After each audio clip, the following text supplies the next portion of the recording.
easily or overnight. Not the church, not the state. Women will decide. Status quo must go. When we stop them from dividing us along race lines and gender lines and geography, when we come together.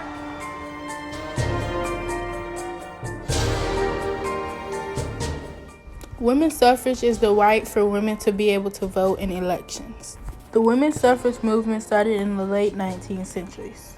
Over the course of this documentary, I'm going to be explaining the trials and tribulations women went through for equality and how the movement broke barriers in history. One of the first women's rights conventions was the Second Falls Conventions in 1848. This was where abolitionist activists gathered in Second Falls, New York to discuss the women's suffrage movement.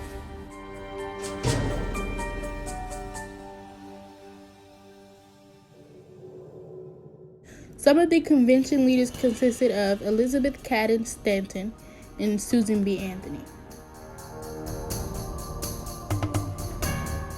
In 1850, the women's rights movement started to gain momentum, but lost it when the Civil War began.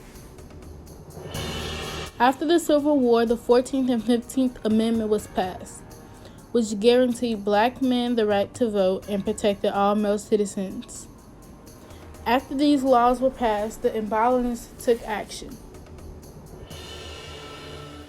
Susan B. Anthony, along with others, thought that this was the perfect time to push their agenda.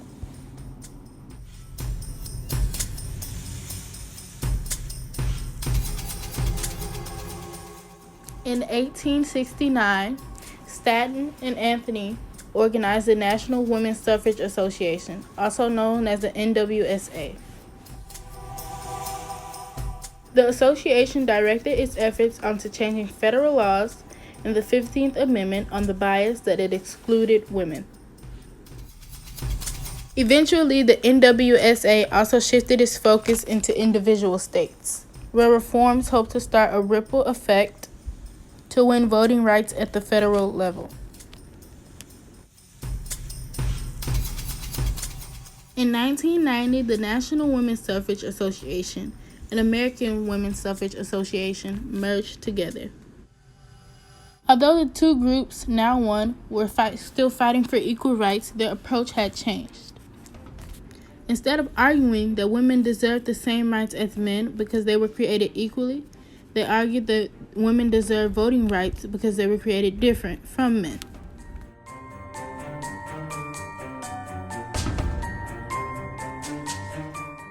On June 4th, 1919, Congress proposed the 19th Amendment that didn't allow discrimination against the sexes.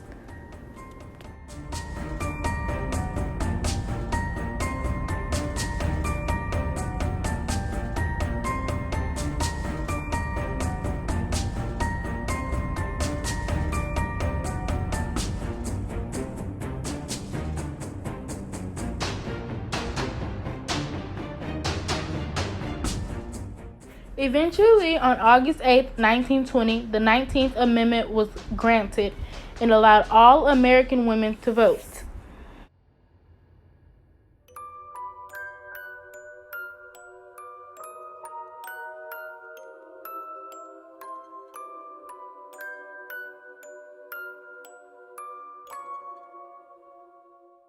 The women's rights suffrage movement broke barriers in history because the movement allowed women to take a further step into gender equality.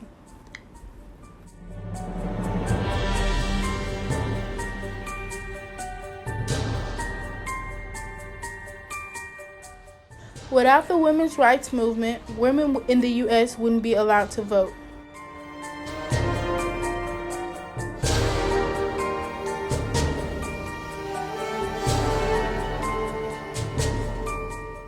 Besides voting, the movement also promoted women to be able to get an education and to work.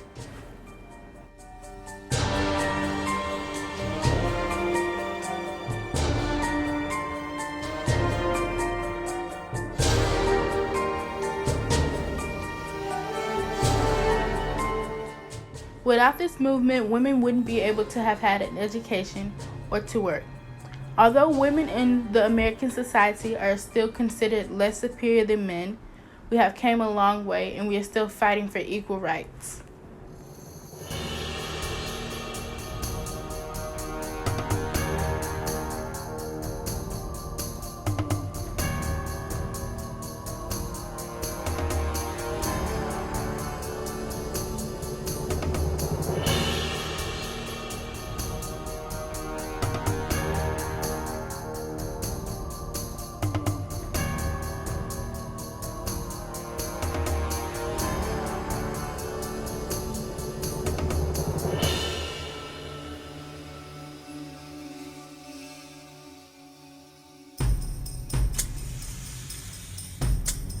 We begin our celebration of the 100th anniversary of the 19th Amendment, the amendment that guaranteed women the right to vote. It's often thought that the amendment was necessary because the Constitution prohibited women from voting. But American women actually have a history of voting, stretching back to the early republic. Under the Constitution, voting was handled by the state. Some allowed white men to vote. Some had property requirements. Several states allowed free blacks to vote, and one state, New Jersey, made history by recognizing the right of women to vote, a first in recorded human history. It's no accident that women voted in America before anywhere else. Our country was founded on the self-evident, gender-neutral truth of human equality and the consent of the governed. New Jersey was just the first state to apply the principle to its state constitution and laws. But in 1807, rampant voter fraud, some women voted as many as 6 times in a single election, ended women's suffrage in the state, and New Jersey limited the vote to white property-owning males.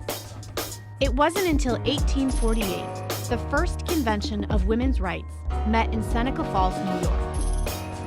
Women in the late 1800s pursued 3 separate strategies for securing women's suffrage. 1. A broader interpretation of the 14th Amendment, which grants all citizens equal protections of the law. 2. Changing individual state laws. And 3. A constitutional amendment to override all state laws. After years of lobbying, marching, picketing, and protesting for the right to the ballot, their state-by-state approach worked, and the U.S. House of Representatives finally approved the Susan B. Anthony Amendment, which guaranteed women the right to vote on May 21, 1919. The U.S. Senate followed 2 weeks later, and the 19th Amendment went to the states, where it had to be ratified by 3/4 of the then 48 states to be added to the Constitution. By a vote of 50 to 49, Tennessee became the last state needed to ratify the 19th Amendment on August 18 in 1920. Today, more than 68 million women vote in elections because of the courageous suffragists who never gave up the fight for equality. Status quo must go. When we stop them from dividing us along race lines and gender lines and geography, when we come together Easily or overnight. Not the church, not the state. Women will decide our fate.